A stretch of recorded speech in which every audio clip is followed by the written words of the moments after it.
You are looking at Julian's pronunciation guide, where we look at how to pronounce better some of the most mispronounced words in the world, like this other curious word. But how do you say what you're looking for today? Let's learn once and for all how to pronounce the name of this port city in Greece. And we're going to look at how it's said in Greek, so you know the correct or potentially correct, and how it's pronounced in English. If you want to learn more Greek vocabulary, stay tuned, I've got more videos for you.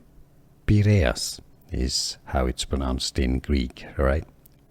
Piraeus or Piraeus. Now, in English, well, it's a bit confusing. There are quite a lot of different pronunciations. Piraeus, Piraeus, Piraeus, Piraeus.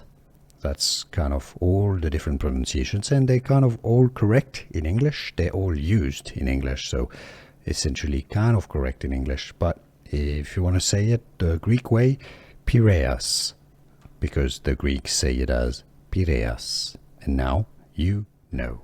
Here are more videos on how to pronounce more confusing words and names too many mispronounced. Like this video if you found it useful. I appreciate your support. I'll see you soon, and thanks for watching.